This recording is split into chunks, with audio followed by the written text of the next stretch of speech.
Assalamualaikum warahmatullahi wabarakatuh.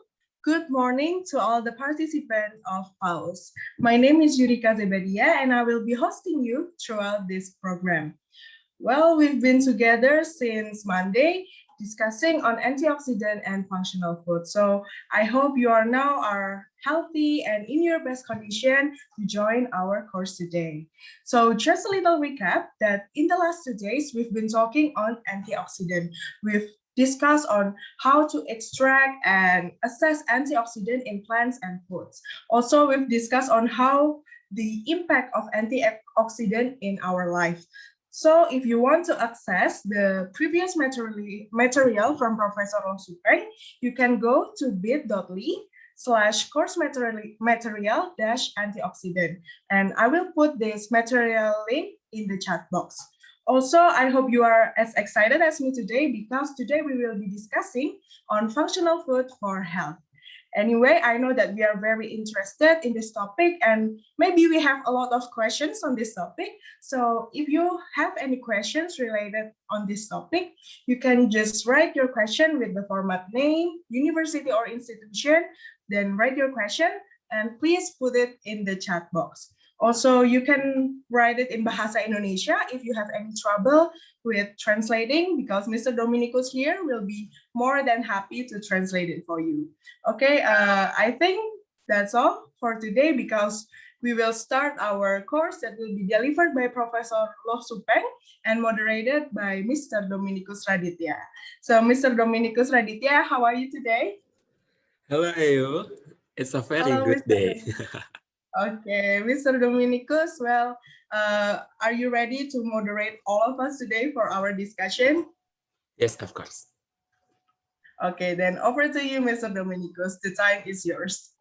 Okay, thank you, Ayu. Good morning, everyone. Today we are going to learn more about functional food. Previously, we are learning about antioxidant, but now we are going to learn much more wider or broader about the functional food. Without further ado, Professor Loh, are you with us? Yeah, hi, good morning, everyone. Yeah. Hello, good morning, Prof. Okay, so today we are going to look at something that is, I think every one of you have heard of the word functional food, right? Yes, I think yes. Okay, because I remember I think like a few years ago, I mentioned this word functional food to some of my friends who are not nutrition background. So they look at me like, say, what is that word, functional food? Because for them, food should be having some function. What is the highlight of the word functional food? So then I need to explain to them what are some of the example of functional food and so on. So maybe in the public view, not necessarily they can actually understand what is functional food. Okay. But maybe I would like to ask that in Indonesia, do you have any food that you can categorize as functional food? Or maybe you can put in the chat box or answer through, yeah. Yeah, maybe you can write in the chat box, or you want to direct interaction. Maybe you can raise your hand, maybe.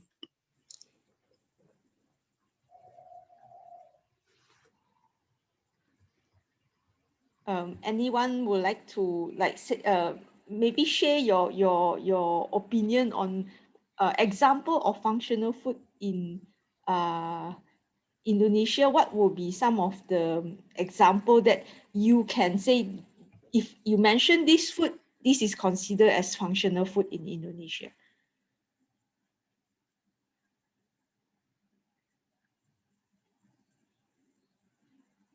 Okay, anyone, maybe you can give some example, because I'm sure maybe in different countries, they will have different functional food that is available. What would you consider as example? Okay, tempeh, yes, tempeh is very famous, is in Indonesia. Okay, moringa leaves. Okay. Can I know how do you all eat moringa leaves? As ulam, is it? Or how do you take moringa leaves?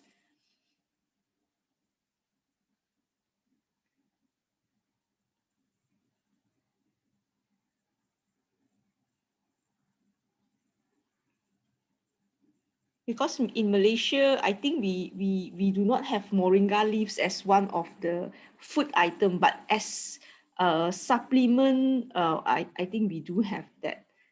Okay. So maybe if in Indonesia, maybe you all have it differently. I'm not sure, but like tempeh in Malaysia, we do take it as well. Okay, and yes, you can consider those as functional food. Okay, so basically, today we are going to look at some of the different, how to say, perspective on functional food and how it actually can impact our health. Okay, so maybe you will notice like something like a bit of overlapping sometimes when we talk about functional food and some of the antioxidant properties of this food.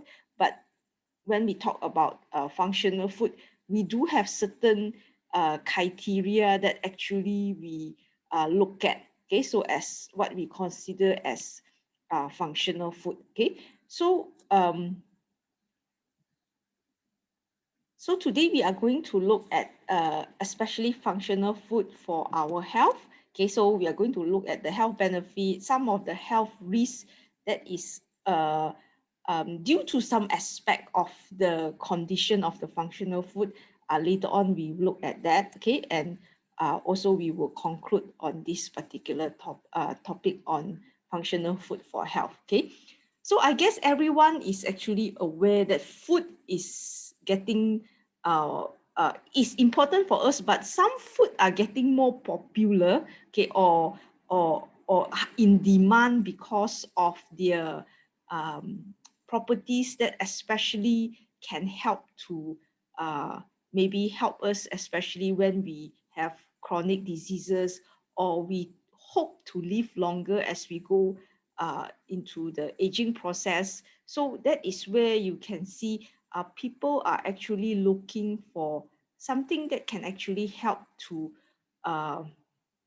increase their lifespan and also make them healthier. Okay, and this is something that functional food do have the properties that we all would like, and this is what also companies or industry, especially food manufacturers, are actually looking at to make this food more attractive. Okay, so that people are actually willing to pay more to buy this kind of product. So I'm not sure like in Indonesia whether the same thing is happening. For like in Malaysia, for example, but not necessarily just for functional food, but any food that is healthier choice, for example, like lower sugar, higher fiber, for example, tend to be more expensive. Okay, so for example, I remember I did ask one of the people from one of those food companies. I say, why are you selling, for example, like a drink that is lower in sugar, more expensive than the normal drinks that is having more sugar? So we will say that you are cutting costs, right? So we assume that when you reduce the sugar, the price of the item should be cheaper, right? Okay, so but the person from the company told us that because of the formulation. Okay, so the formulation is expensive, and when you indirectly like saying if you change recipe, then you are going to see the cost of it is more like it is to make it stable, or they might need to add in other ingredients to replace the sugar and so on. So that can actually cause the price to be more. So the same thing with functional food. Sometimes when you put in a lot of some sort like claim or properties that this is actually more beneficial, the price of the food tend to become higher, especially if you are manufacturing it. But if you are getting the food as it is normally is not too expensive, because we might be eating certain food, for example, like tempeh, is already since like a long time ago, okay? But sometimes when the demand for this food is higher, then you will notice the price can actually go up. So a lot of countries, especially the developed countries, are actually willing to pay for all these things, especially if you manage to show some health properties on some of this food, okay, not just for the sake of, or the food tastes nice, okay, but it's like, or the food have a lot of health properties, right? People are actually willing to pay for this kind of food, okay? So like just like example in Malaysia as well, we notice that nowadays people are willing to pay for, like example, organic food. Okay, so like anything organic, right, is more expensive. If like grown organically, or organic vegetables, organic cereals, for example, okay, all these things are like people are willing to pay because they think there's actually health benefit to some of this food. Okay, so you can see there's quite a lot of money or cost that is involved that people are willing to fork out the money to pay for it. Okay, actually the functional food started in Japan. So nowadays Japan is very famous for Olympics. I'm not sure whether you all follow the Olympics. Okay, I do follow some of the event because it's like 4 years one, but this one is 1 year later. Okay, but somehow we get some entertainment, I guess, during this COVID time. Okay. So Japan actually started with this functional food. Okay, especially we will look at what are the definition of functional food in Japan. Okay, and after they have started, like in the 1980s, right? Other part of the world start to follow, like Australia, Australasia. This is the part that we are in. Okay, European Union, North America. So more and more countries actually recognize functional food, depending on what definition we use, okay, and also how this functional food is marketed and regulated. Tomorrow, we are going to look at the regulation of functional food, okay, and how it actually affect consumer. But today, we are looking at the more of the health as well as the potential risk of some of these functional food. Okay, so here you can see there's few organizations having their working definition. So meaning that if you follow, for example, like the Academy of Nutrition and Dietetics, this is from US, so you can see what are the definition on functional food. Okay, and here every countries or every institute organization do have their own working definition. So I think for certain countries, they might follow, for example, like the European Union countries, they might follow the European Commission, for example. Okay, so like in Malaysia, sometimes we follow the definition of ILSI, okay, the International Life Sciences Institute. Sometimes we will follow the International Food Information Council. So it depends on which one do you follow, okay? So because there's no standard definition that like definition by WHO, there's no such definition. So if you follow which definition, then you will need to quote like you are actually following this definition, okay? Because the definition actually will carry how the functional food work and how it actually looks like, okay? Because there will be some definition here, if you notice, actually mention it should be in the form of food, okay? And there's some definition didn't mention that, okay? So so here you can see that then if it didn't mention that it must be in the form of food, then you can assume it can be in another form, okay? But here, if for example, like the European Commission, it actually mentioned it must be in the form of food, and it is not a pill, a capsule, or a form, any form of dietary supplement. So if you follow European Commission, it must be purely food, cannot be like a pill, capsule, or dietary supplement. Okay, but if you look at others, right, for example, like the International Food Information Council, it just mentioned food or dietary component. So the word dietary component, right, is a bit loose. So it's not necessarily must be in a food form. Okay, so that's where depends on what we use as the working definition.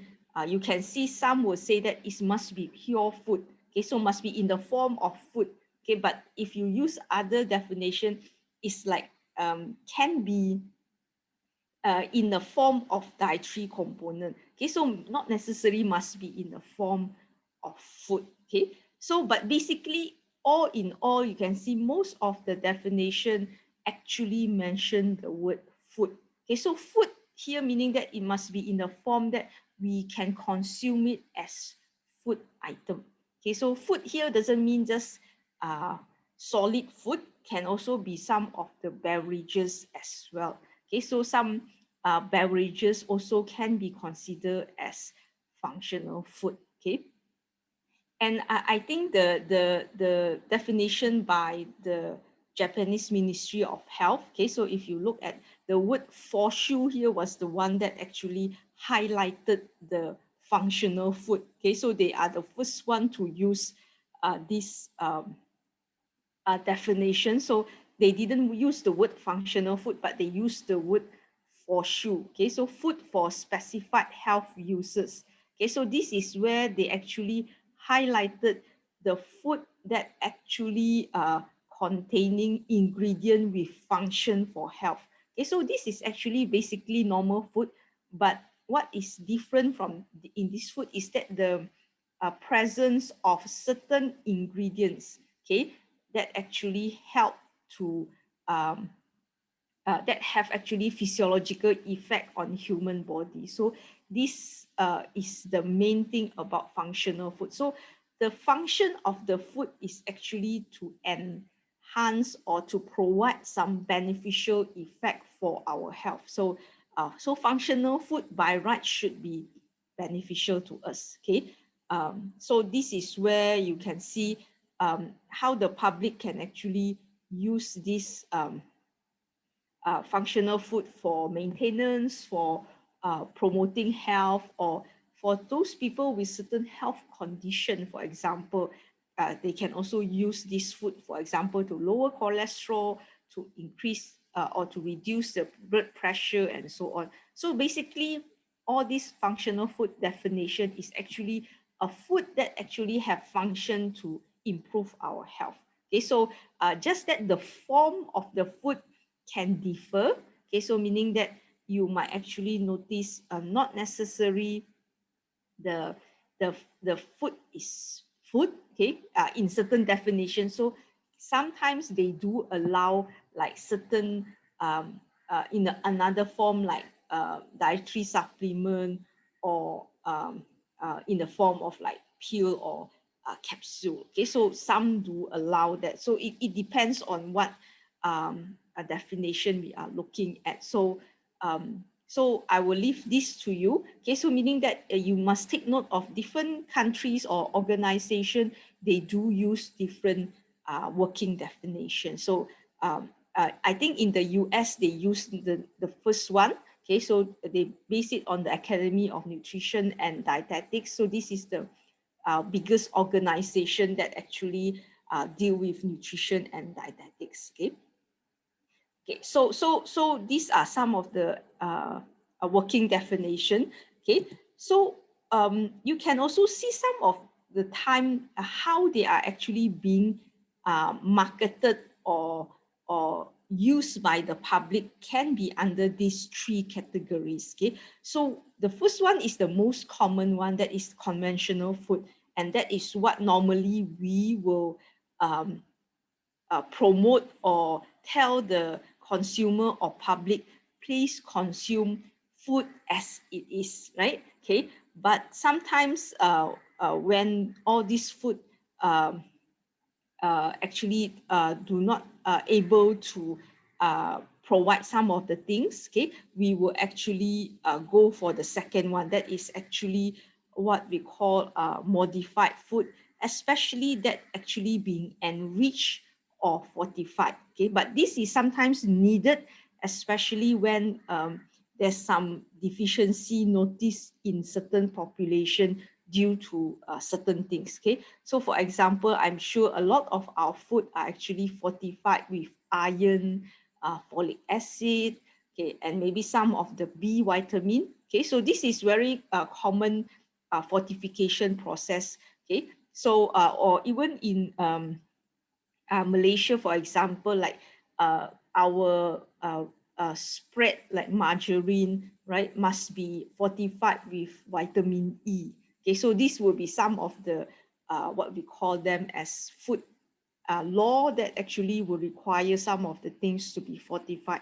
Okay, so this is what we call like enrichment or fortification. So all these are still food, but they are actually enriched or fortified to make the food better in order to address some of the public concern or problem in the population. Okay, so this is especially needed for like micronutrient if there's actually micronutrient deficiency in the population. So you will notice that some of the food will be like either mandatory added, okay, or maybe some of it are voluntary added by the manufacturer. Okay, so this will be the most common one. Okay, then also you will find there will be some of these food ingredients, okay, that actually are getting very popular nowadays, okay, especially looking at like indigestible starch. So all these starch are actually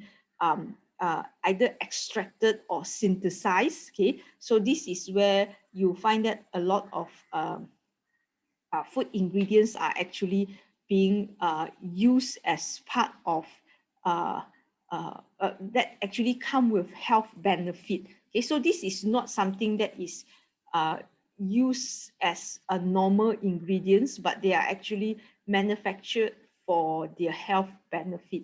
Okay, so especially like prebiotics and also resistant starch. Okay, so resistant starch nowadays also getting very popular because they are actually like prebiotics, okay, and also they do have the ability to reduce our blood sugar. Okay, so if you take resistant starch, they will not cause like a very high GI to happen, right? So this would be something that a lot of people with history of diabetes or at the pre-diabetes stage will actually like to consume. So this is what the food ingredients are actually targeting on certain disease or health condition that will actually require some of the benefit of these food ingredients. So basically the biggest one will be still the conventional food items. Okay, so you will see that will be the main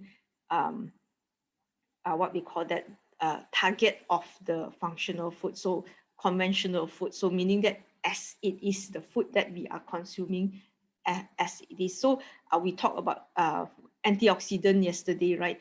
A lot of the health benefit of it. Okay, so you can see that when we consume certain conventional food, we are actually choosing the conventional food, maybe due to the antioxidant or maybe due to their effect like isoflavones, okay, probiotic in yogurt, okay. So so those are example, or maybe isoflavone in tempeh, for example. Okay, so this will be some of the example that we can choose the functional food, the conventional food that will have the functional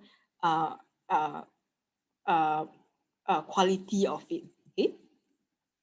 Okay, just like to like set our platform here, right? Okay, because a lot of time when we talk about functional food, there's a very high chance that it is going to overlap with a lot of things. So sometimes we might not be very clear whether this is actually considered functional food or is it considered as some other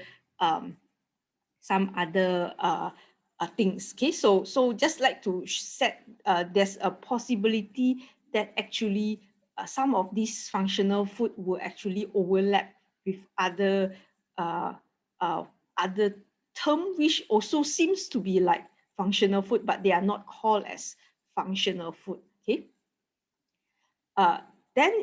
Okay, tomorrow we are going to look more on the regulation of food, okay, especially functional food. So I'd like to mention about health claim here, okay. So I'm not sure whether in Indonesia, do you all have health claim?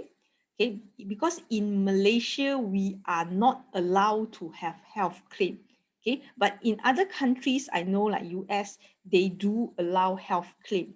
Okay, so when a food that is being claimed for something, right? Okay, they actually will have some sort like overlapping with functional food. So if you consume a food that contain health claim, for example, um, this food can lower down cholesterol, for example, right? So that is actually a health claim.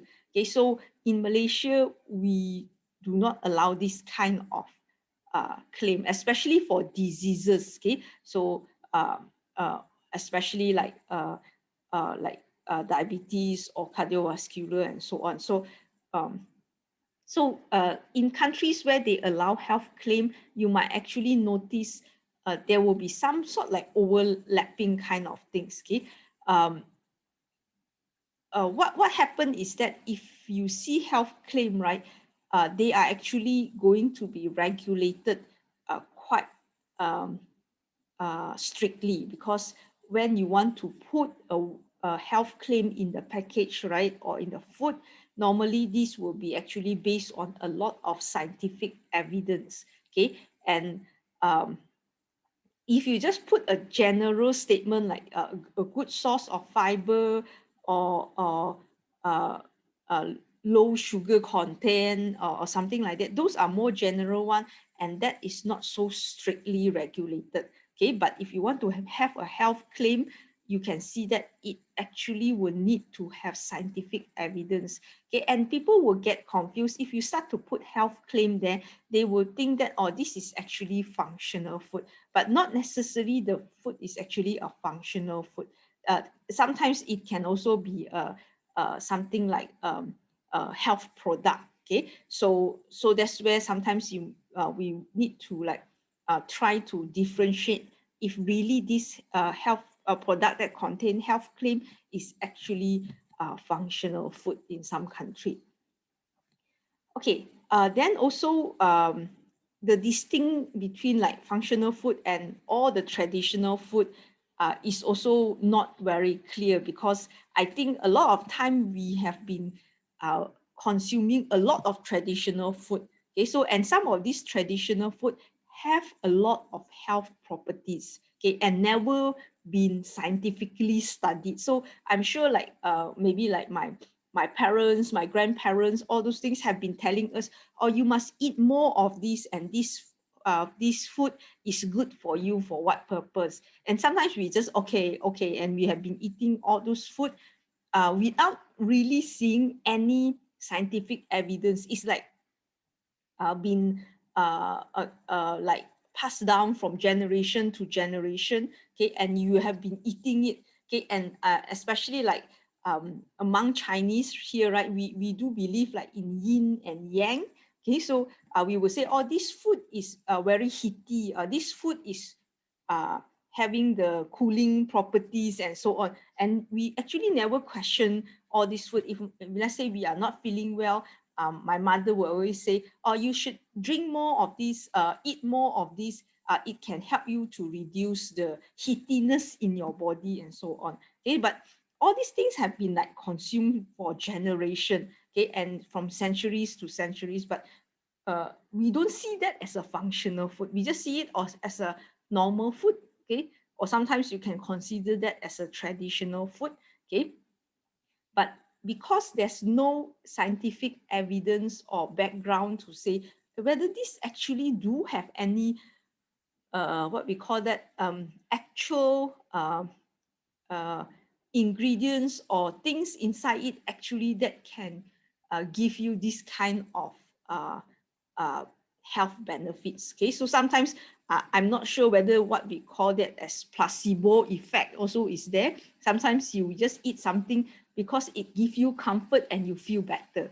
Okay, so that's where you can see sometimes without any strong scientific evidence, right? People will just say that, oh, whatever you have experiencing, right, is just placebo effect because you feel good about the food, maybe you feel better, right? Okay, so that's why always when we do study, right, you must actually can be clear whether we are actually reducing the placebo effect that happens. So that's why you must have a control arm, right, to look at the placebo.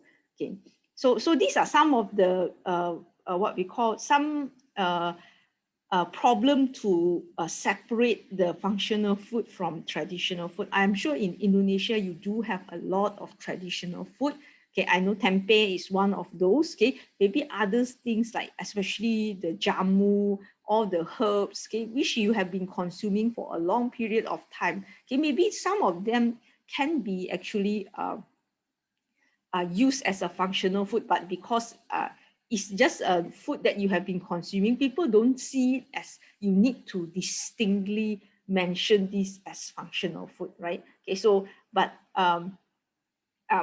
sometimes people will say that maybe you just use the word functional food just for the sake of marketing it, right? So especially companies or food manufacturer, they will want the name to be sounds very how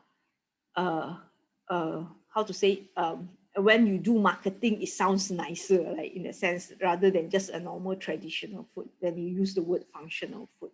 Okay. And also there's also other cases where you actually add in ingredients. So I think nowadays a lot of ingredients, newer ingredients especially, have been added into the food, and that is where you can start to do health claim, or you can actually promote the health properties of those kind of ingredients. Okay, so you will see especially I would say especially milk product. If you notice, especially the children milk product, you notice that a lot of ingredients have been added into the milk product. Okay, and that actually is to promote health, but because of that, they are using it as a way of marketing the product, and that is where regulation do come in. Tomorrow we are going to look more into the regulation of it. Okay. Okay, another term I like to highlight, I'm not sure whether you all have heard of this also, the word nutraceuticals. Okay, so nutraceuticals is actually coming from the word nutrient and pharmaceutical. Okay, and this one I think started in the late 80s and early 90s. Okay, so suddenly there's a lot of like a bit like hoo-ha about these nutraceuticals, but nowadays it's a bit died down a bit. Okay, not many are talking about it. I guess people don't see the need to promote this word nutraceuticals. Okay, some actually mention nutraceutical and functional food actually overlap, and some actually make a very distinct separation between functional food and nutraceuticals. So it depends on what is your definition. Okay, so here I'd like to share with you all the definition of nutraceuticals. So this Dr. Stephen DePhillis is actually the considered as the father of nutraceutical. Okay, so he is the first one who actually came up with this term and actually promoted the term of nutraceuticals. Okay, so what is actually nutraceuticals to him is actually food or parts of food that provide medical or health benefit, including the prevention and treatment of disease. So this is something like using food or part of food to prevent and treat disease. So here you can see why the word nutraceutical is meaning that they use nutrient that is found in the food to treat or prevent diseases. So it's like acting as a drug. or medicine. Okay, so so that's where they use the word nutraceutical. Okay, and in Canada, they define this as products isolated or purified from food which are sold in medicinal form, not usually associated with food. Okay, so you can see a lot of people would want to differentiate this. Okay, but this Dr. Stephen DePhillis himself will say this is part of food, but a lot of definition actually separate them, meaning that if you want to look at nutraceuticals, it's actually something like medicine, okay, not a food. Okay, so here you can see some distinct separation between nutraceutical and functional food. So it depends on which definition you are looking at. So some will say that they actually overlap. Okay, I remember previously I listened to a talk. Somebody mentioned to me, nutraceutical is actually a subset of functional food, meaning that is actually inside or a part of functional food. Okay, but if you look at the definition of Health Canada, right, actually it's not. Okay, it's a separated uh, uh, definition altogether, meaning that nutraceuticals not necessary is actually, because of their form, is actually medicinal form. Okay, and not associated with food. So you, by right, you cannot consider nutraceutical as a food, but more like medicine. Okay, so but it depends. If you follow the Dr. Stephen DePhillis definition, yes, it's part of food. Okay, so you can still consider nutraceuticals as part of food. Okay, so here I'm just trying to like clear in case you are looking at some uh, uh, terms which actually overlap with functional food, because functional food is a very big um, word. Okay, so maybe there's some overlapping of items that can actually fall under functional food. Okay, here nutraceuticals also have a very a special thing. Okay, which they actually have recommended doses. Okay, so meaning that food you normally will not have recommendation unless you are looking at the recommendation of serving size according to the food guide pyramid or the healthy plates. Okay, but nutraceuticals, they do have recommended dose, so it's like medicine. Okay, so you can see that they do have the recommended dose. However, we still do not have any regulatory or any standard to actually control all these things. They can come up with, say, oh, you must consume this much of uh, uh, nutraceutical every day. Okay, but there's actually no regulatory or control of it. So it's depending on, if you believe in it, you can follow it, but there's like the regulation will not actually control it like drugs. If you look at like medicine or drugs, right, there's a very tight and strict control on how it's actually being recommended. So if you are taking like paracetamol, for example, you have headache, it's already mentioned that you must only take not more than how many tablets a day, right? So you cannot take more than 8 tablets a day.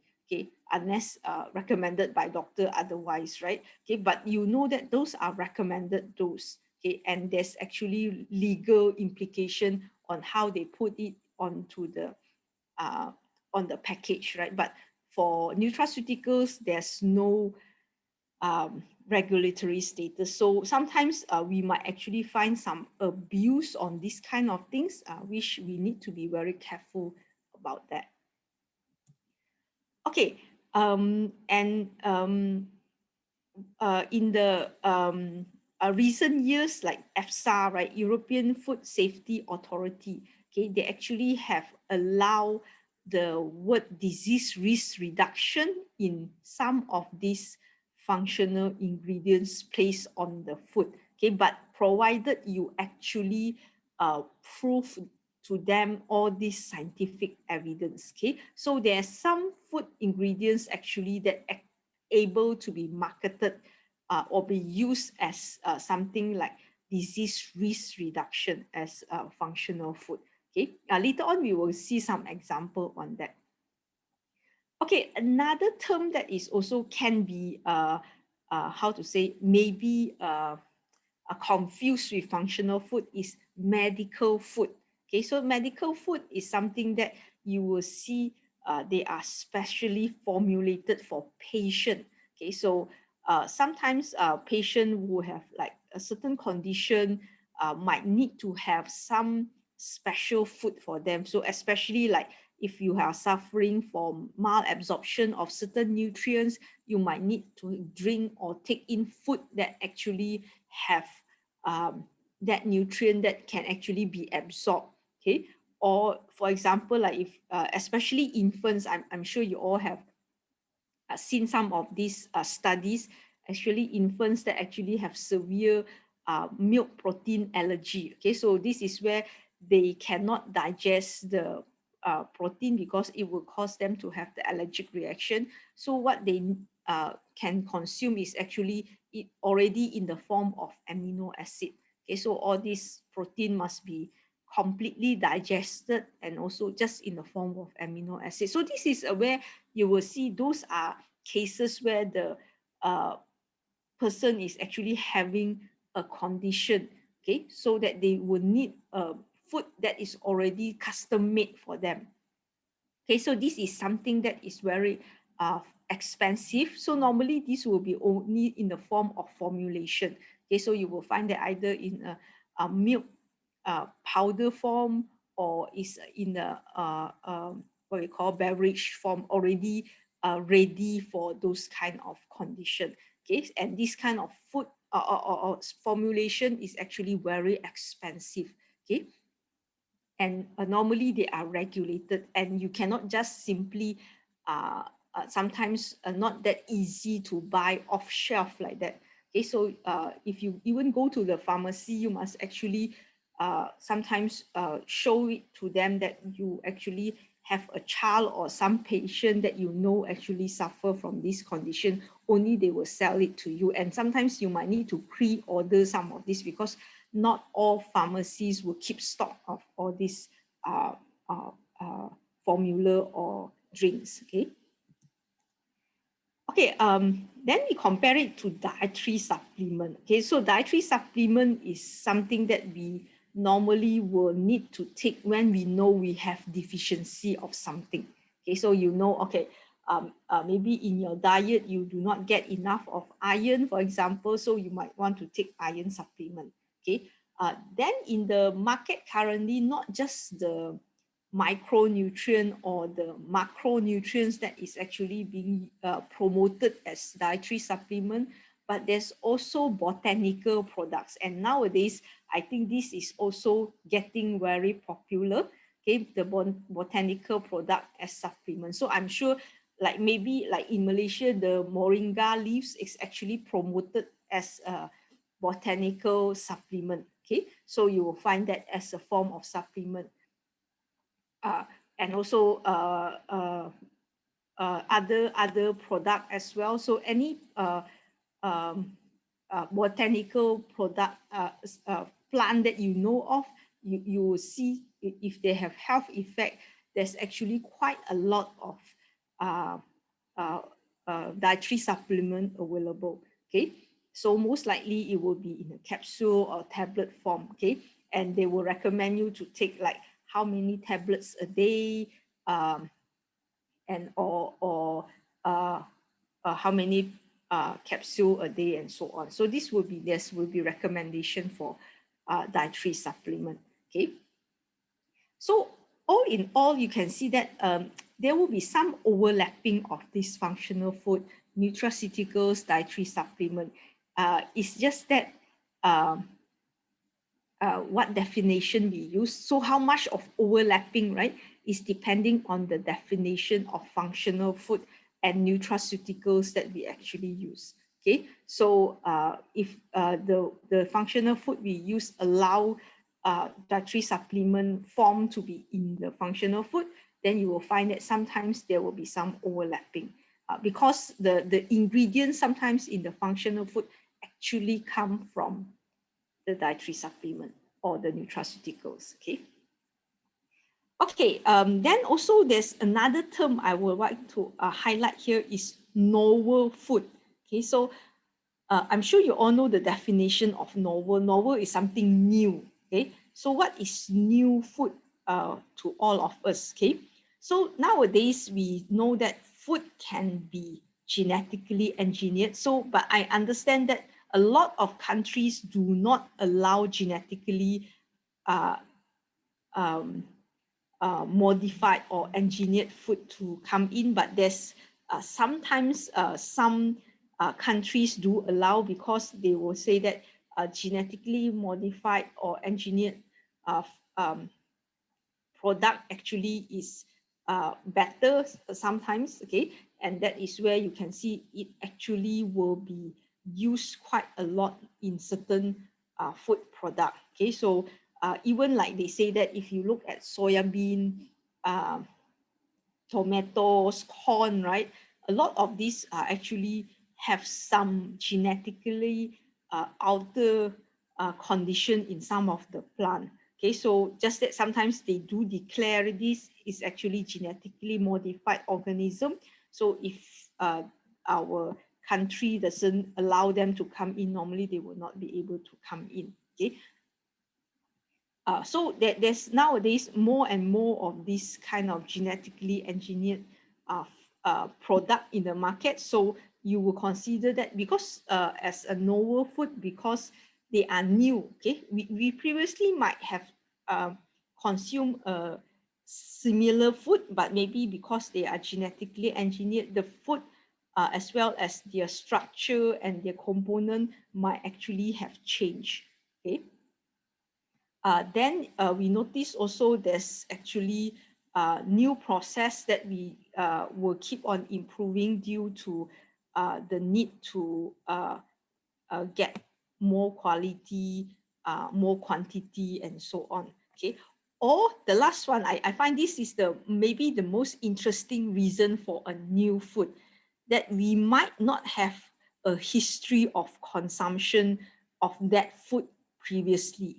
Okay, so for example, like maybe in Malaysia, for example, like in my country, we have not consumed certain food from other countries. Okay, so and then suddenly there's somebody actually started off to introduce this food. Okay, so that is something that is very interesting and novel. Okay, so maybe I don't know, maybe there's a new food product that may be coming from, let's say, Latin America. Okay, maybe we have not consumed that food before, and suddenly somebody bought it to Malaysia and start to sell it and things like that. So we might actually have not a history of consumption of that particular food. So that is what we call them as a novel food. So because the implication can be slightly different, because we do not know what will be the health outcome, or whether they will actually cause any harm to us in the long term, because we previously have never consumed those kind of food before. Okay. So all in all, I wrap it out in this particular diagram. So you can see from traditional food up to drugs. Okay, so from prevention to treatment. Okay, so and you can see where functional food stands, and it tends to overlap with nutraceutical supplements, as well as some of these fortified food. Okay, and here in the middle there are some of the novel food just now. Okay, so there's actually a very complex, or a bit complicated in that sense, where some of it might overlap, some of it are actually very clear that they actually do not overlap. Okay, and from health condition up to disease condition. So you can see that functional food stands in between health and at risk. Okay, so normally we do not use functional food to actually treat disease. Okay, is actually more for the prevention of, or those already we have some mild symptom of certain condition. Okay, so this is something that we can use the functional food for. Okay, so this table actually to show some of the example of functional food that is already been what we call that mentioned in the literature and actually quite extensively studied, I would say. Okay, so like margarine, soy, oats. Oats is quite famous. Okay, garlic. Okay, and some of the fermented dairy products, especially yogurt, because of the probiotics effect. Okay. So I'm going to separate the animal source with the plant sources, because here we can highlight some of the animal sources that what we can consider them as functional food. Okay, so especially fish that is high in omega-3 fatty acids. So I'm sure a lot of promotion in that sense have been done, especially on food that is high in omega-3 fatty acids. Okay, so like in Malaysia, for example, previously, what the literature told us is only fatty fish and coming from overseas, right? We will say, oh, salmon, some of the those kind of deep sea fatty fish, right? Especially salmon. Salmon is very famous for this, right? Okay, so but later on, we actually did study on our own fish that is available in the coastal of Malaysia. Okay, and we find that some fish as well, even though they are not actually look like salmon, it's just small fish. I'm not sure whether you all have this in Indonesia. I'm sure that you will have it because it's just around our water here. Okay, we call them as ikan selar kuning. Okay, so it actually got one yellow stripe on the middle part, and there's actually two black dots on it. Okay, we just call them ikan selar kuning, but I'm not sure whether in Indonesia you call the same name. Okay, but we actually found that their omega-3 fatty acid is actually almost similar to salmon. Okay, so we actually find that you don't actually need to eat expensive fish, because salmon is quite expensive here in Malaysia. Okay, and we find that actually they do provide omega-3 fatty acid to us as well. Okay, so the recommendation by American Heart Association is to eat 2 servings of fatty fish per week. Okay, so it's actually not a lot. Okay, just that sometimes our choices of fatty fish must be correct. Okay, so for us, like we were thinking, oh, must eat salmon, but actually there's quite a number of different fishes maybe in our country is actually able to meet the fatty acid that is needed. Okay, however, just a note on this omega-3. Okay, so as you all know, the ratio of omega-6 and omega-3 must be in a balanced form. So normally they will recommend about 5:1, or not less than 2:1. Okay, because the problem, if the ratio is not correct, you will actually increase bleeding time, cause hemorrhagic, and also it will increase the oxidation of omega-3, increase LDL levels. Okay, and some of those with diabetes might actually reduce glycemic control. So meaning that it's not recommended to eat too much of omega-3, okay, because if you disrupt the balance, right, okay, it will cause all this problem. Okay, if you, let's say, look at the pure omega-3 fatty acid like DHA, EPA, right, you should not actually exceed 2 grams per day. So actually this is a very high amount if you are taking from food, which is almost impossible for you to exceed this amount if you're taking from fish, for example. Okay, but if you're taking for supplement, there's a possibility if you are taking too much of the supplement. Okay, another example of animal sources that actually we can consider as functional food is probiotic. So this is a very famous microorganism. Okay, I'm sure you know there's a different kind of bacteria and which one is considered as probiotic, because probiotic actually have been shown to have a lot of benefit, especially on intestinal tract function, increased immune function, allergic reaction, some cancer, okay, as well as lowering cholesterol and also hypertension.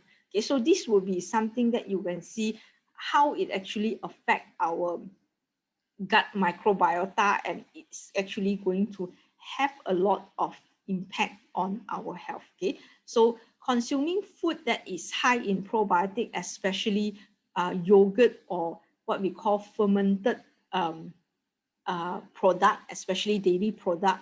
Okay, maybe not just yogurt. There's also other fermented product that containing microorganism. Okay, so you can actually increase the consumption of probiotic through there. Okay, conjugated linoleic acid. So this is something that is not so famous, I would say. Okay, there's a more famous one because they are actually used for what we call that bodybuilding. If you have gone through, like people who went to gym and so on, right? CLA is used as a supplement, not so much as a food, okay, but as a supplement, okay. But you can find a lot of this CLA actually from dairy product and ruminant animal. So they are actually produced quite a lot. If you like to eat beef, lamb or goat's meat, right? They actually do have a lot of CLA in the meat. Okay, so CLA do have quite a lot of benefits. So you will notice, like especially for, I mentioned, like those who want to build muscle, okay, because it can help to reduce body fat and increase muscle mass. Okay, so I will notice a lot of people actually use this for the CLA supplement for this purpose. Okay, and there's also some evidence on mammary carcinogenesis. This is breast cancer,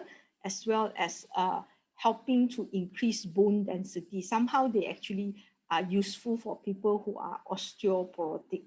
Okay, but this is just preliminary study. Now we look at what we call that the health benefit of plant sources. I think plant sources, we have lots and lots of example. I'm just listing a few only. This is not the only one. Okay, you have more than this. Okay, like cranberries. I know cranberries is not very popular in Asian country, I would say, because most of it are actually coming from the Mediterranean and also the northern side of the hemisphere. Okay, so and cranberry can be quite expensive. In Malaysia, cranberry is quite expensive. Okay, so not a common food that we will consume in Malaysia. Okay, but it's just sometimes we do can obtain this, especially the dry cranberries. So some may actually add into your cereals for breakfast, or sometimes you can just eat it as snack. And they are very famous for their ability to reduce urinary tract infection. So if you have UTI, for example, I will always remember doctor would say, try to take some cranberries, okay? Or if not, in our Asian population style, we will say, drink more barley. Okay, so but this will be something that what we consider them as a functional food. Okay, garlic. Okay, so this is that we actually put it in as part of our cooking condiment, right? We will use garlic for everything from our cooking from A to Z. You will find garlic there. Okay, so but however, we don't actually consume garlic as a whole thing, right? So but if you notice as well, garlic has been used also as a supplement. Okay, so a lot of companies do sell garlic supplement. Okay, I think because of the pungent smell and taste of garlic, not everyone can accept that. Okay, I remember my kids, right, when they are small, they can pick and choose garlic from the dishes. I say I already cut so small, and they can still choose it out from their mouth. Okay, so but now at least now they can actually accept and just swallow all the garlic that is found in the dishes and so on. So you notice that garlic is not something especially kids would like. Okay, but older people also, not necessarily everyone would like garlic. Okay, but they do have what we call that health benefit, and actually can be considered as functional food. So the same thing with nuts. Okay, need to be very careful with nuts though. Okay, nuts can be considered also as a very high calorie food. Okay, because nuts actually do contain quite a lot of fat. Okay, so there's always a what we call that argument about nuts. Okay, because nuts is healthy, yes. Okay, but they do have quite a lot of calorie that comes with it. So must be taken in moderation. And I think you all know, right, the amount of nuts to take, like one small handful of nuts is considered as like one serving already, right? Okay, so you should only take that amount of the nuts, okay, not snack through it. I know sometimes when we are watching TV or nothing to do, we tend to like eat, and sometimes it's like so addicted, right? Like you cannot stop sometimes when you started. So sometimes I also need to say, don't start on nuts, because if I start on it, it's like very difficult to stop sometimes, okay? But that's why you need to be very careful of the calorie intake coming from nuts, okay? Grapes, especially, we have talked about wine. So because of their bioactive compound, they are actually shown to be very good for the heart health. Okay, so I'm not sure whether you heard of the French paradox before. Okay, so that is where they actually found wine actually is beneficial for them. Okay, so you can also consider grapes or wine as functional food. Okay, chocolate. Okay, so if you like chocolate, okay, there's some good point about chocolate, but also a note that chocolate is also can give you very high calorie. Okay, so you cannot use this as a reason, or I want to have a healthy heart, I eat a lot of chocolate, because of the presence of the cocoa butter, right?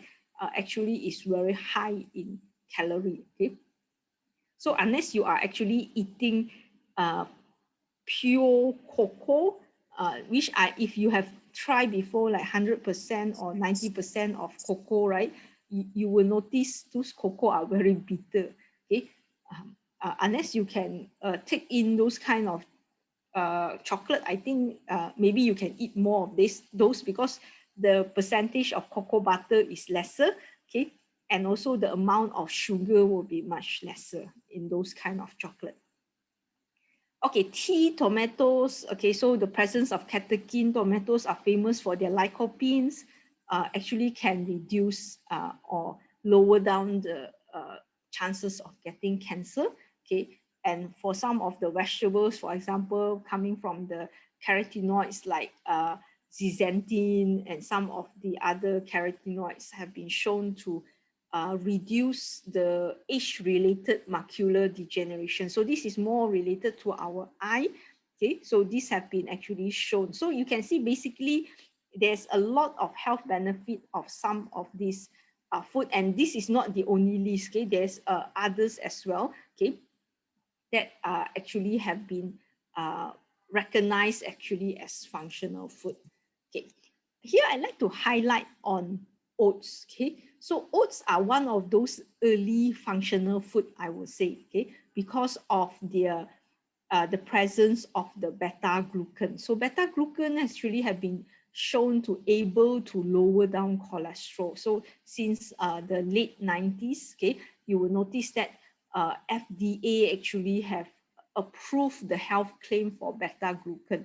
So if you have a product that containing oats, right, they actually allow you to state that 3 grams of beta glucan is actually able to reduce your cholesterol level. Okay, so this is something that if you look at oats product, right, okay, especially those whole meal oats or oats brand product, they actually allow this kind of claim. But I don't think if you have oats cookie, they allow you, because I think the amount of beta glucan in the oats cookie is not high enough. Okay, so if you translate to the amount of oats that you need to consume, right, like 3 grams of beta glucan is right roughly about 13 grams of oat bran or 20 grams of oatmeal. Okay, so if you like to eat oatmeal, you must at least eat 20 grams of it in order to achieve or get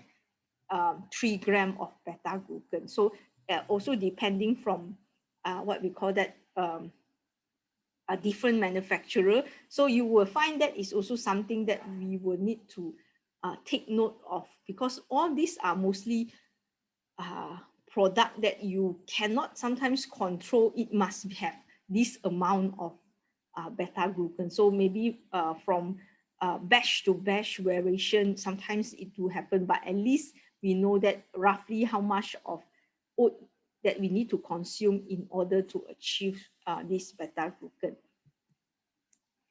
Okay, now we go into the negative side of the functional food. Okay, there's some health risk that is associated with functional food, mostly due to some technical things, not so much of the functional food itself, but more of how sometimes we actually abuse the functional food. Okay, so because of the thing with functional food is that a lot of people like to sell them. Okay, so when you start to sell them, you start to market them with different things. Okay, so here we can put health claim to some of those functional food.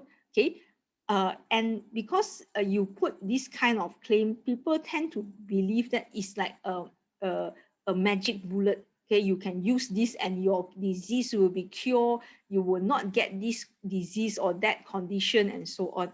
But sometimes you might need to understand some of this product, you need to consume it for a long period of time before you can see any improvement or any benefit of it.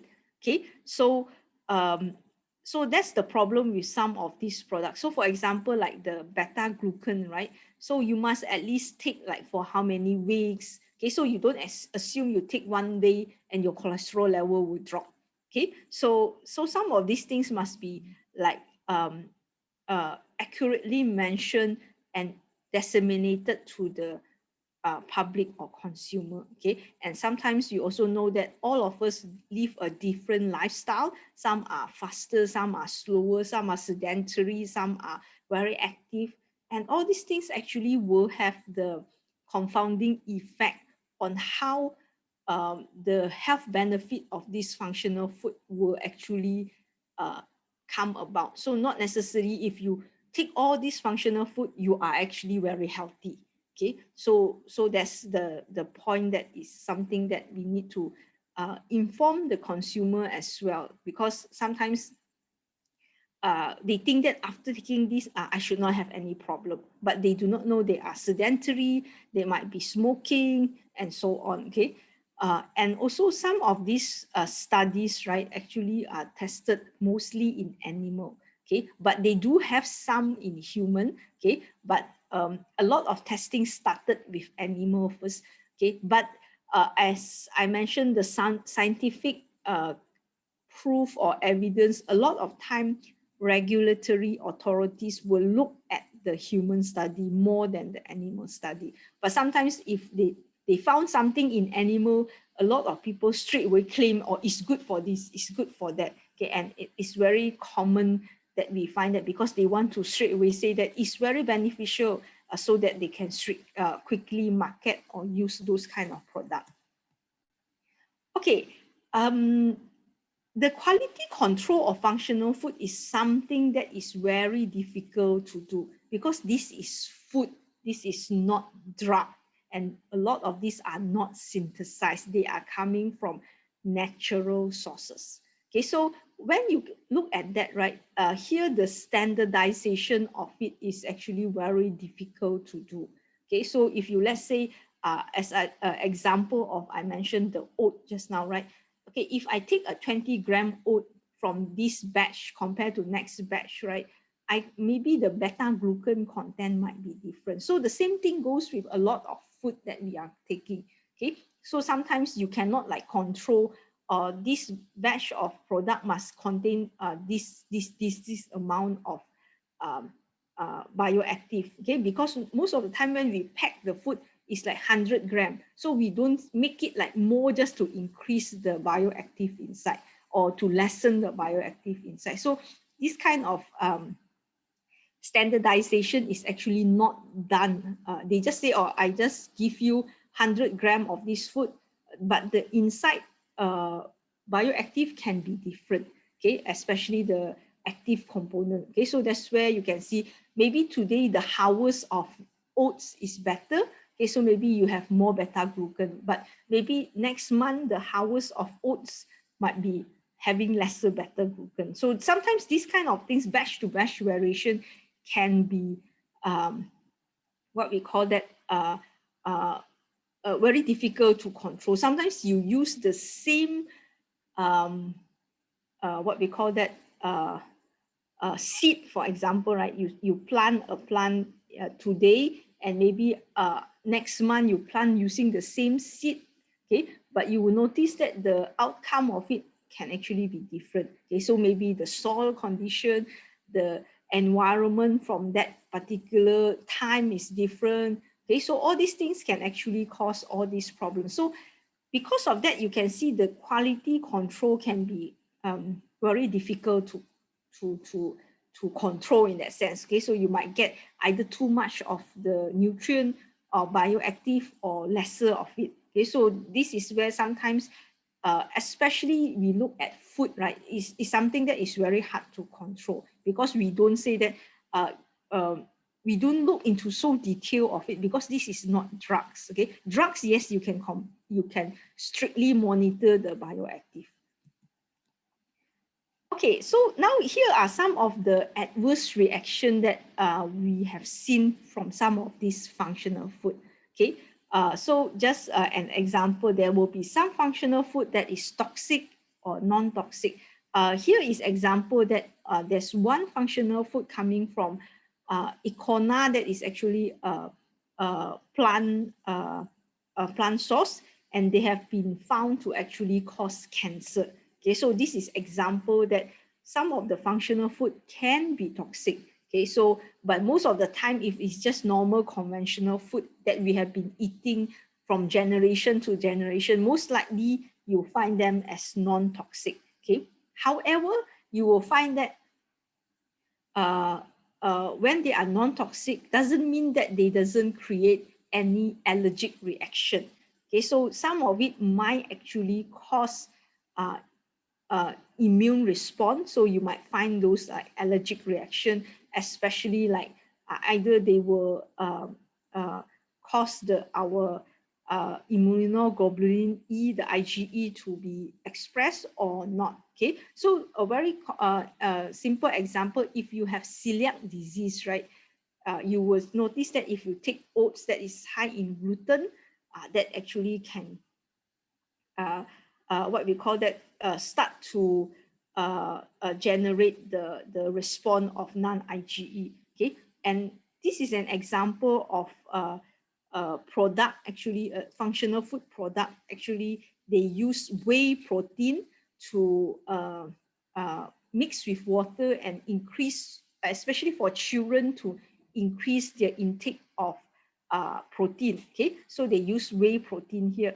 and this is just if you manage to find this product. Okay, so this is actually not a milk, but it's actually whey protein, and this whey protein, if you mix it with water, right, it's actually still clear, not the milky color. Okay, so it's just like normal water. Okay, so they have some cases where after they consume this product, they develop allergic reaction for the children because the whey content is very, very high. Okay, so so that is some example of allergic reaction. Okay, so for those who are having like maybe what we call food intolerance, you might get those kind of like what we call that the reaction to like salicylates,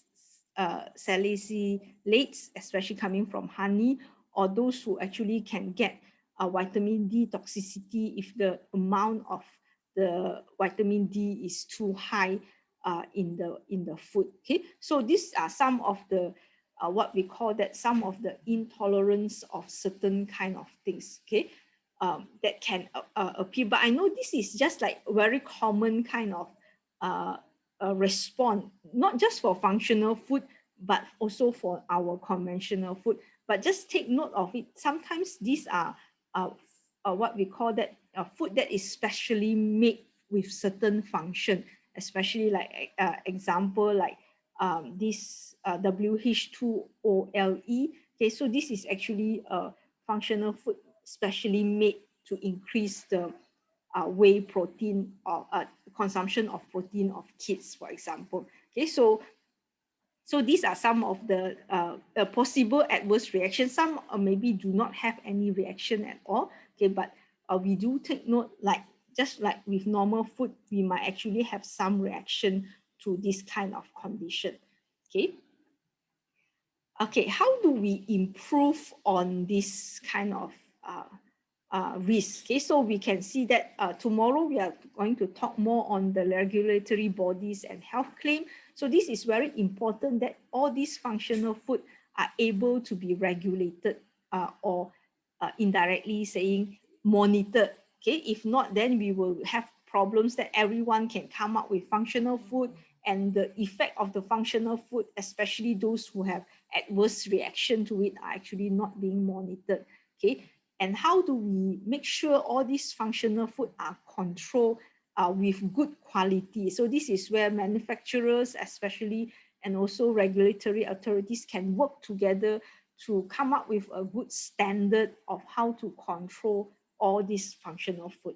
Okay, as well as post-market surveillance. So this is something that we also need to understand, that as the functional food appear in the market, sometimes we still need to come and check on the functional food, because sometimes not necessarily they get the approval already.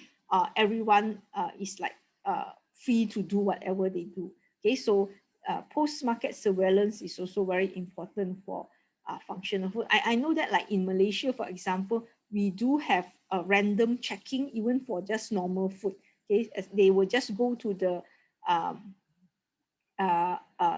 supermarket and just pick and choose some food, and they will bring back and they will analyze mostly for like for contaminants and so on. But for functional food, maybe they need to make sure that the ingredients and the especially the active ingredients and whatever they claim is actually still there and present in a sufficient amount.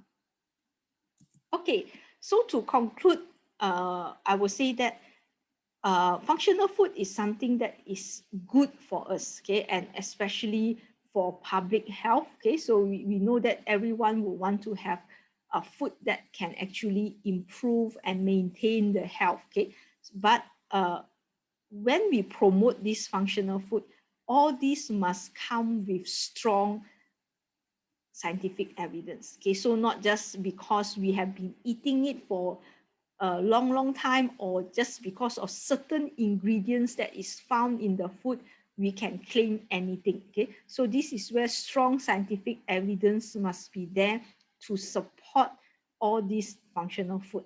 Okay, and all of us must understand also that this functional food is not a magic bullet.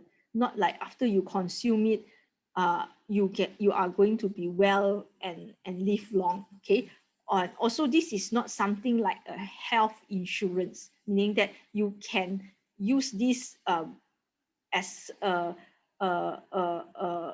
guarantee for your poor health habit. So if you do not change your health habit, you will not actually be able to use this functional food to overcome your health habit, poor health habit. Okay. and a lot of time, all these food are not considered as good or bad, okay, because we know that moderation, variety is actually the key to have a healthy lifestyle. Okay, so dietary patterns is very important. Okay, so meaning that what kind of food we have been eating actually going to reflect our health. Okay, so I'm sure everyone aware of different kind of dietary pattern that is being consumed by different population. Okay, and a lot of these what we call that the things that is being promoted, or the benefit of this food, okay, is where the regulation is a bit very how to say, not very consistent. Okay, so tomorrow we are going to look in detail on some of these regulation and how it's going to affect consumer. Okay, still the bottom line is that our lifestyle need to be changed. Okay, it's not just food need to change, but lifestyle as well. So this is where we must actually include exercises, avoid smoking, okay, able to handle our stress, maintenance of healthy body weight, and also have a very positive outlook on our health. Okay, so I think that will be the end of it. Okay, I'd like to, is there any question that you all like to ask? Okay, thank you so much, Professor Law. I am very interested with the health claim in Malaysia that is prohibited in Malaysia, right? In Indonesia, we have so many health claim to sell so many product, like they always writing lowering cholesterol or high in fiber or etc. And that is one of our biggest problem in Indonesia also. Yeah, maybe dear participants, do you have any question?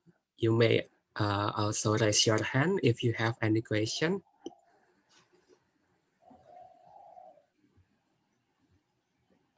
We have one question in the chat box.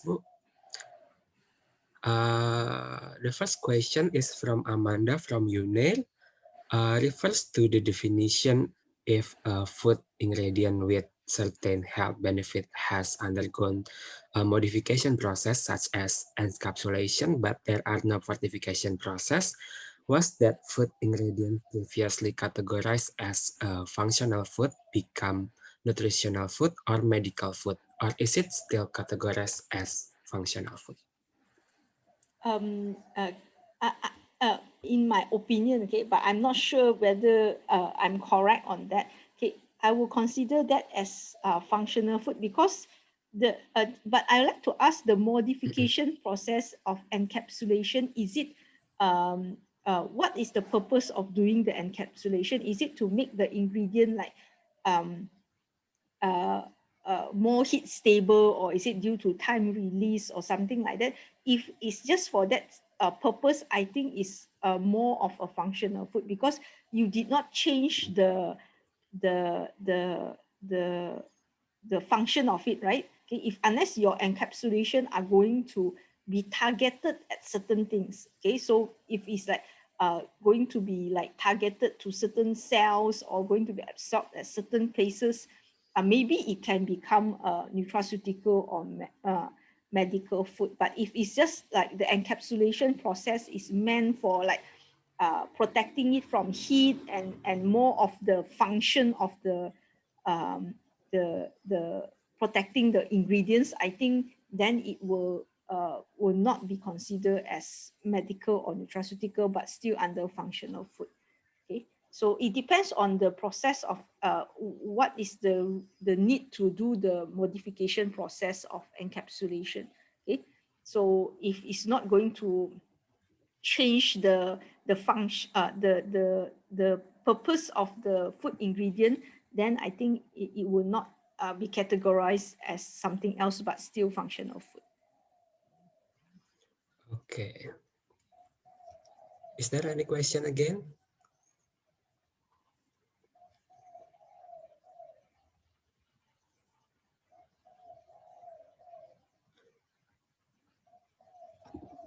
Okay, so even though the food is changed the form into let's say a capsule or tablet, but if it doesn't change the chemical compound, so it's also be called functional food, right?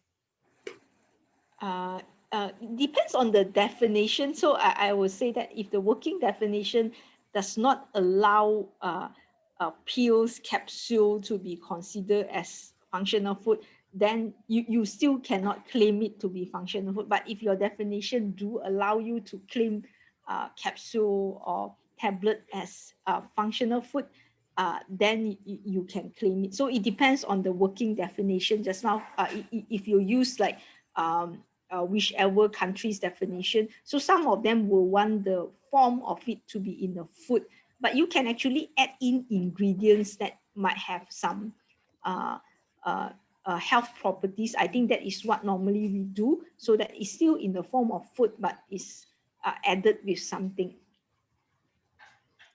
Okay. Oh, we have two questions in the chat box. The first is from Ibu Putri. How to ensure our ratio of omega-3 and omega-6 foods is in correct ratio in our daily diet? I think if you follow the food guide pyramid or the healthy plate diet, right, you will able to achieve it. Just that the selection of, I think for us, the diet in Asian population, the difficulty of getting omega-3, not omega-6. I think we have plenty of omega-6. Omega-6 especially coming from vegetable oils. I think we have plenty. I think if you look at, for example, like we have looked at the Malaysian diet, for example, right, we actually seen like the ratio is more than 10 to 1, 10 omega-6, 1 omega-3. So it's very common that we don't have a problem with omega-6, but we have a problem with omega-3. So I would say that if you want to get the good ratio, indirectly, we need to increase our omega-3 intake.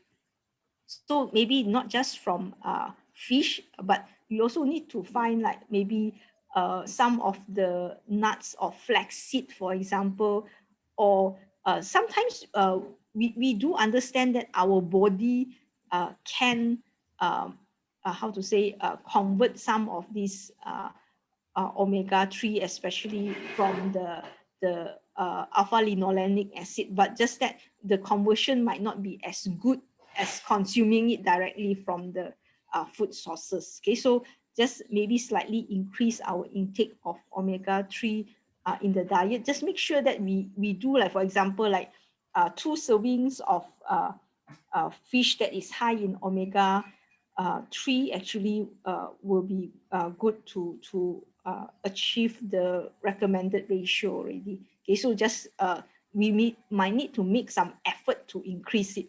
Okay. Okay. Next question is from Ibu Evi from Universitas Indonesia. I am interested in fortified food as part of functional foods. Perhaps could you please share the experience related to the fortification product, its regulation and best practice in Malaysia? Okay, maybe I will talk about the regulation tomorrow, but just like to share with you, you all about like fortified foods. Okay, I think in Malaysia we don't have a lot of food that is actually fortified, and a lot of these food are actually voluntary fortified by the company. So especially like, for example, like we have the sandwich bread, right? The normal sandwich bread. Okay, some company will fortify, some companies will not fortify. And as you know, this will actually depend on the population. Those fortified bread, for example, are more expensive. If you buy those not fortified one, is cheaper. So because we don't have a standard mandatory, everyone must fortify. Okay, so you will notice that it depends on, ended up the people who consume it depends on the socio-economic background. So if you are having more money, you can afford it, you will buy those that is fortified. So I noticed in Malaysia, if we go for voluntary fortification, right, most of these products are actually more expensive. Okay, so if this company plan to fortify this product with certain things, okay, so you will notice those are more expensive. However, we do have mandatory fortification for wheat flour, for example. Okay, so all the wheat flour are actually fortified with iron and some of the B vitamin. Okay, however, we still cannot get folic acid to be fortified. Okay, I know in Indonesia, folic acid is fortified, right? Mandatory fortification in Indonesia, which we in Malaysia we have been pushing for folic acid fortification since the early 2000s, but still cannot get it because the industry are not willing to what do you call, pay for this fortification process. Okay, so if they are not willing to pay, it will be translated to government needed to pay, and when consumer see the price increase, they will make a big fuss of it and things like that. So that's why until now folic acid is still cannot be mandatory fortified in wheat flour. I think we have asked for it for so long already. So this will be some of the things that we observe. Okay, so I think Indonesia has a better fortification what we call process than Malaysia, I would say. Okay, I will talk more about the regulation tomorrow. Okay, so as for the best practice, I think the partnership between the industry and as well as the government must be very good. Okay, so I find that if the government and industry can work together, a lot of this fortification process actually can take place without any problem. So must be a condition where both actually can support each other, and not just like you push this to me, I push this to you, like that. Okay, so a lot of time I find that if we cannot work together, this situation will be like that. So maybe the government will issue a decree saying that everyone must do this, and then the food industry, especially those who need to fortify, will make a big fuss of it and say cannot, and then I will pass all these costs to the consumer. And then after that, if this happen, consumer will actually start to complain, especially if you notice that, like if I'm not mistaken, for the folic acid case, right, they actually have done some calculations. So if they actually ask the industry to fortify with folic acid, right, the wheat flour, they will say that it will cost the wheat flour to increase by, let's say, 10 cents. Okay, so, and as you know, when the 10 cent increase, right, 10 cent, when you use it to make noodles, when you use this wheat flour to make kueh, for example, all these kueh noodles will start to increase in price as well. Okay, so that is something that I will find that everything will start to increase in price. Okay, so because a lot of things that we consume, the bread, noodles, the kueh, all this will use wheat flour to make it. So ended up everything will increase in price, and then the consumer public will start to cry.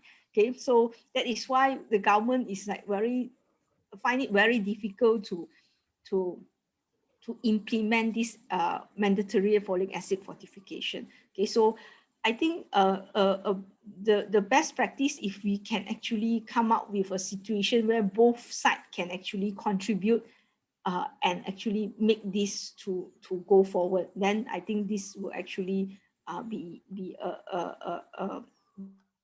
the best practice, I would say. Okay. Okay, Prof. Next question coming from Ibu Dina, also from Universitas Indonesia. Do we have a global guidelines to allow some products have health claims or called as functional food that can legally sold, or it will discuss tomorrow? Yes. Yeah. We will discuss this tomorrow, but I think that health claim, because like it will be country specific. Okay, so meaning that like in Malaysia we do not allow health claim. Okay, so when you do not allow health claim, right, even though you have a global kind of guidelines, right, so because I think what is health claim, what are functional claim and things like that is already spelled out is in most of the regulation. So like in Malaysia, we can only go up to the function claim, the nutrient function claim. So let's say we know calcium is good for your bone, okay, something like that. So we are only up to this level. We cannot do any health claim like this can actually lower this and that. Okay, with the exception of beta-glucan, I think they do allow for beta-glucan to be say that they actually can lower down cholesterol. If I'm not mistaken, I need to check whether beta-glucan is actually allowed to do that claim. Okay, so this will be something that we will need to see country specific. I think when we look at the regulation in different countries, right? Okay, it's like depending on up to which level they actually allow those kind of claim. But generally, functional food is not very tightly regulated, I would say, because functional food is considered as food. Okay, so a lot of companies even told me this, right? If they have this kind of formulation, which is good for health, but if they want to market it, right, they don't want to market it something like a health formula, because when you go for health formula or something like that, right, it's very strict. Okay, they will rather market it as food, because that's where they will I heard it's actually a gray area. So it's actually they wanted to do it as something like a supplement or a health formulation, but because they can claim it under food, the regulation are not so strict. So that's where you can see that some companies do that. Okay, they actually wanted to sell it as something like a supplement or health formulation. Okay, but because it's so difficult to get approval for supplement or this kind of health formulation, right? They actually rather market it under food. Okay, so when you claim it as food, right? So the regulation and the monitoring especially is not so strict. Okay, so but we will discuss more tomorrow. Okay, especially what are some of these different claims and regulation that is happening worldwide. Okay, and maybe we can compare and see what are some of these things. Okay, so and I think like in Malaysia, for example, this functional food, if it's just marketed as normal food, right?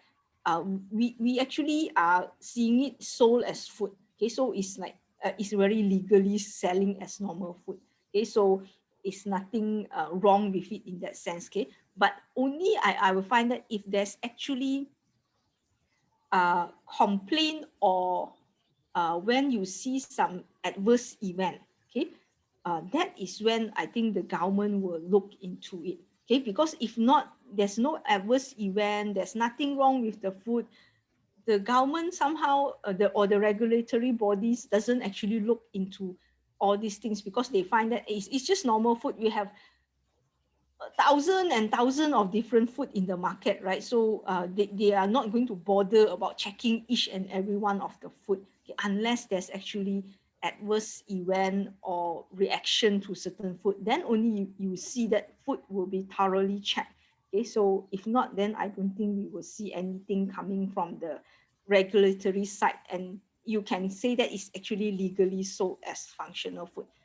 It's just how they actually claim it. Okay? Okay, thank you, Prof. Is there anyone else who want to ask? Maybe you can unmute your voice. I like to address that mention about the hidden health claim. Yes, I do Yes.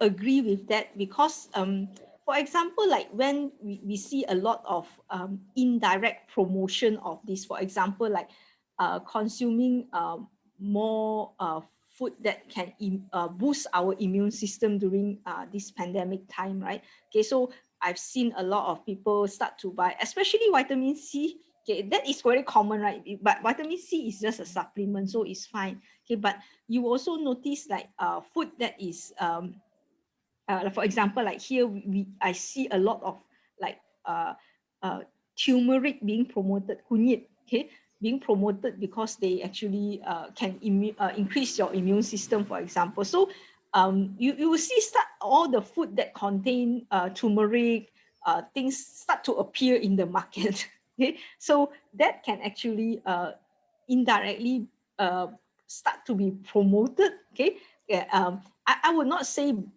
panic buying, right? Okay, but it will actually cause suddenly previously nobody care about those kind of food, and suddenly you see, oh, this food becomes suddenly so popular. Okay, and but I will still see vitamin C until all the shelf, or I went to a pharmacy previously, all the shelf that sells vitamin C, no vitamin C anymore.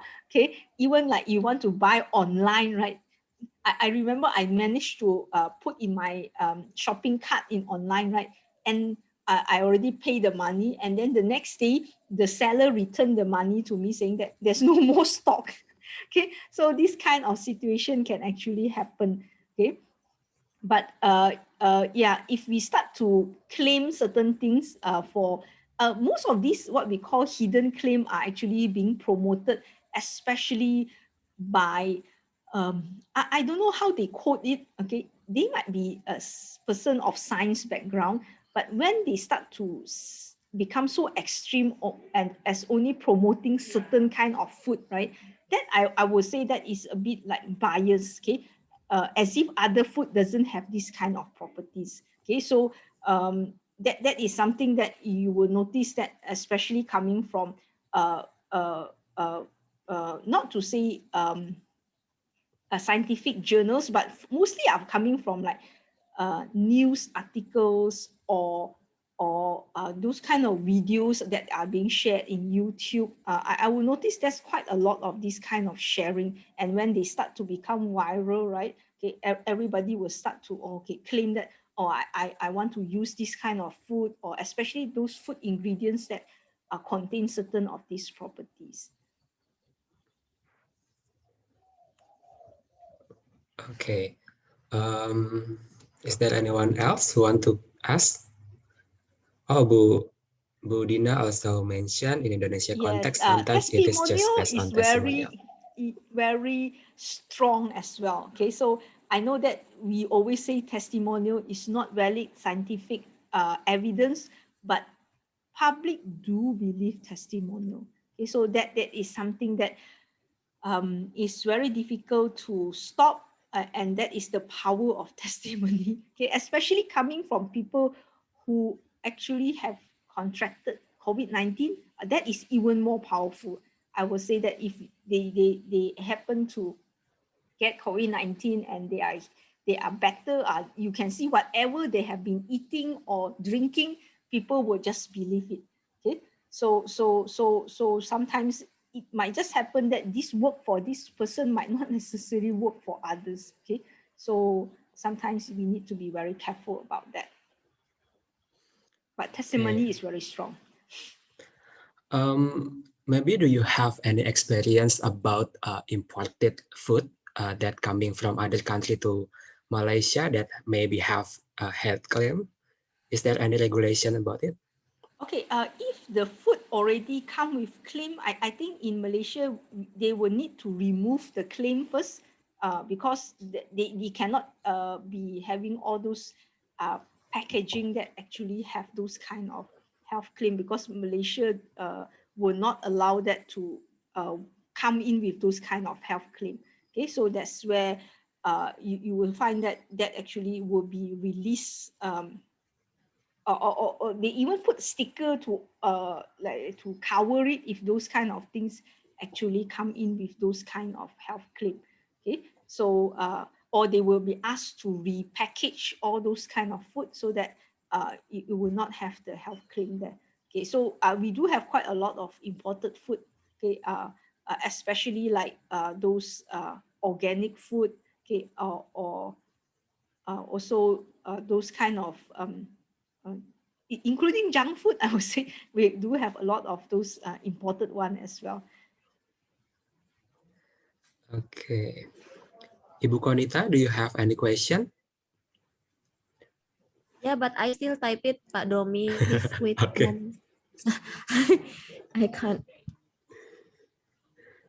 Okay, is there anyone else who want to ask? Maybe directly to Prof. Lo?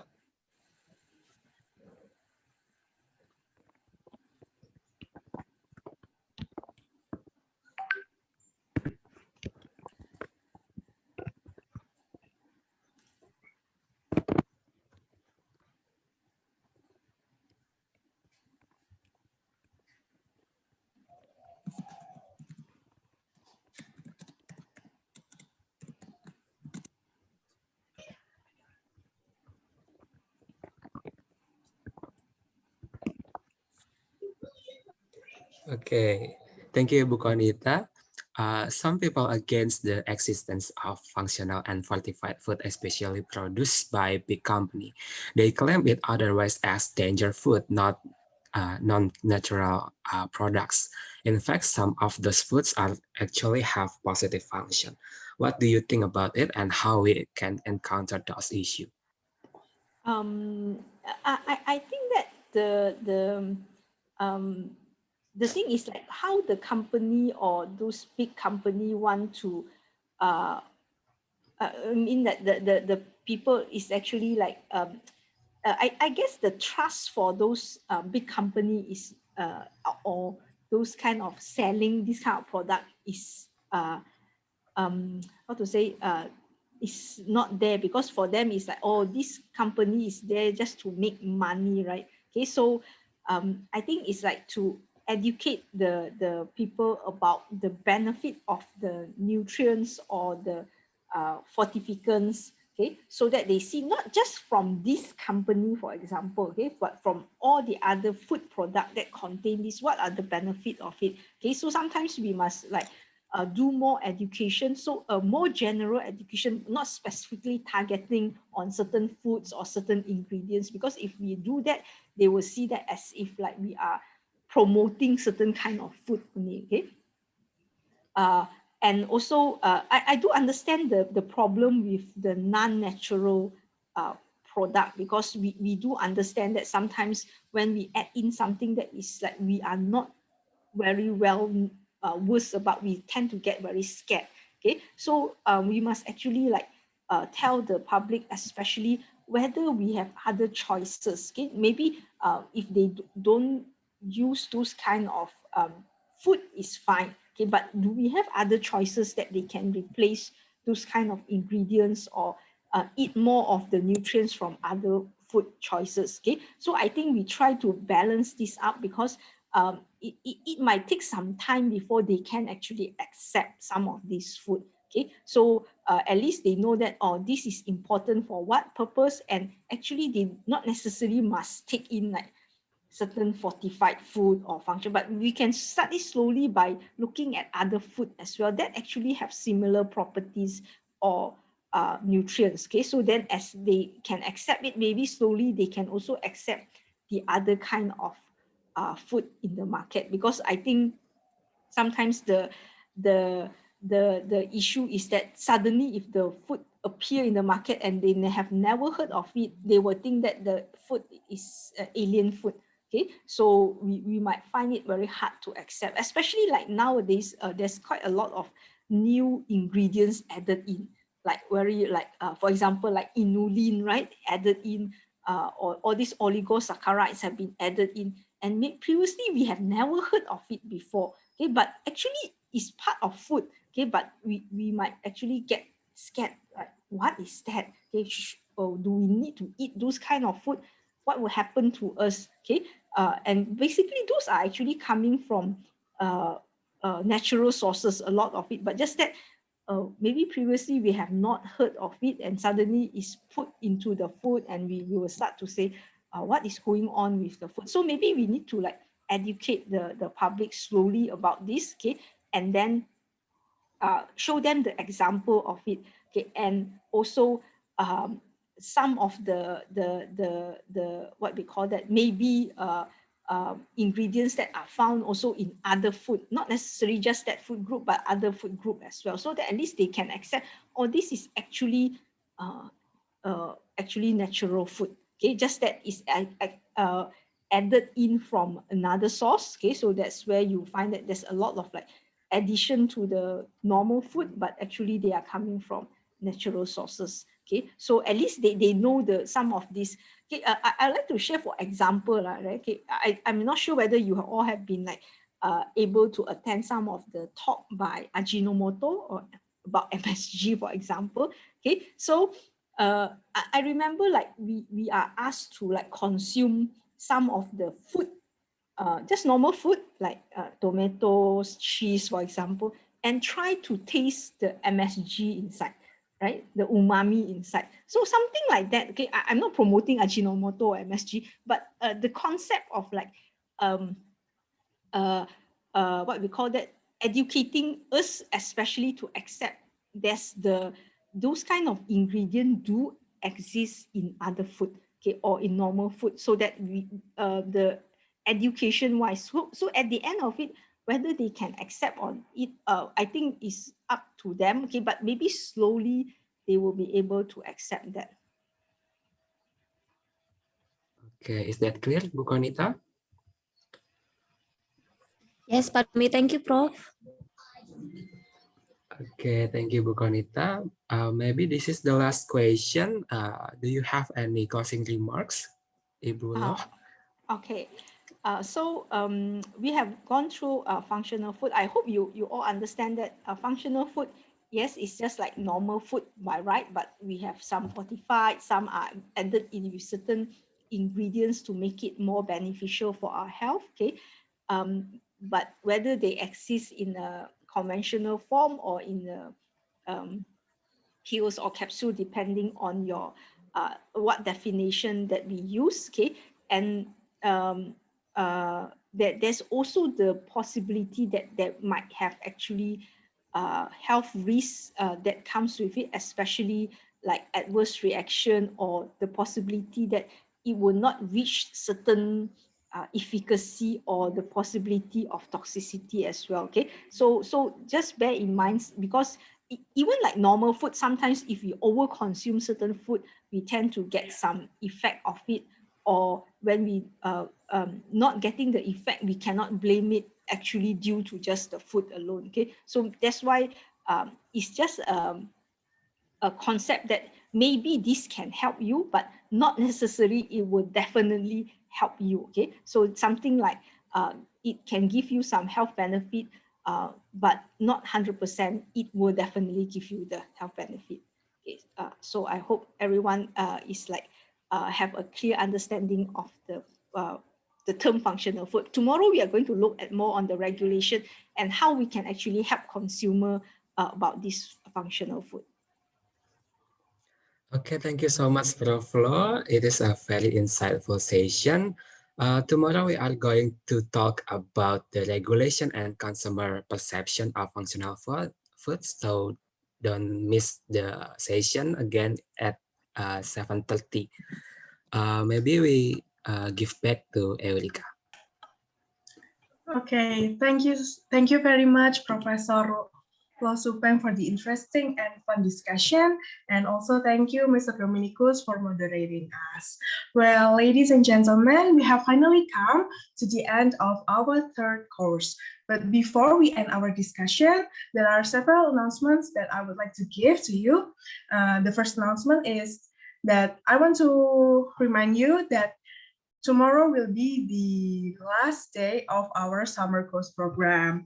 So just like what I have mentioned before, that in the last day, we will have a test. So make sure that you prepare yourself for tomorrow test. And our next course will start at 7:30 Western Indonesia time. So therefore, I encourage all the participants to be on time. Also, don't forget to fill the presence link in the chat box. I already sent the presence link in the chat box, but if you haven't filled it, maybe you can scroll up, or I will send it to you again after this. And if you want the previous material, you can also go to bit.ly/course material antioxidant, or the link is also has been provided in the chat box. I think that's all the announcements for today. Maybe Mrs. Septa, do you have any announcements? Any additional announcements, maybe? No, I think enough. Okay. Maybe we Thank can you, take Mrs. picture Septa. together. Oh, okay. Oh, yeah. Maybe we can take our pictures together for today. So please, the participant, could you please turn on your camera, because we will take pictures together.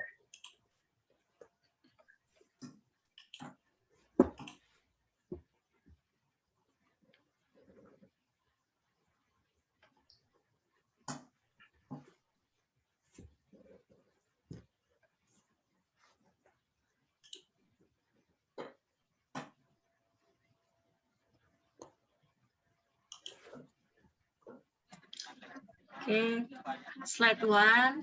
1, 2, 3, cheese.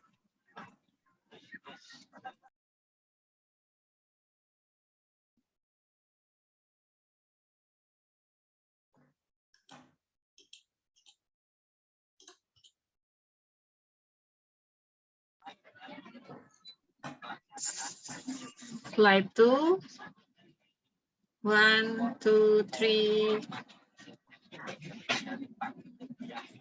Okay. And the last slide. 1, 2, 3. Okay.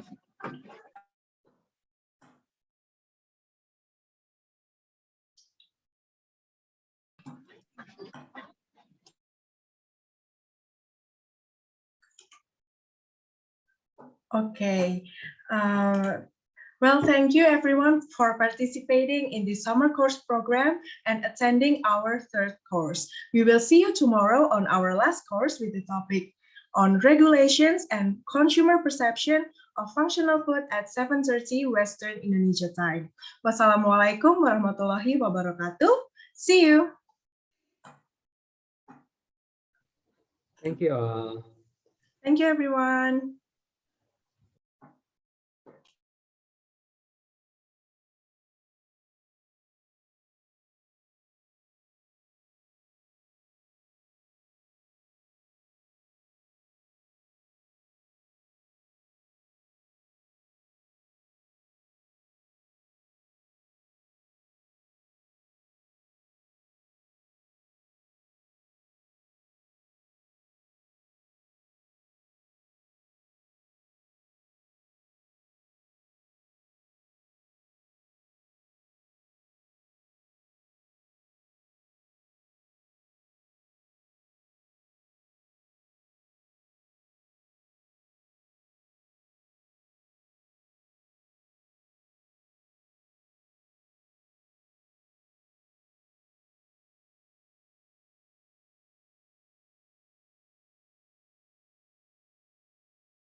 Salam Pak Anies dari mahasiswanya dari Bengkulu, Pak Anies. Mohon izin live ya.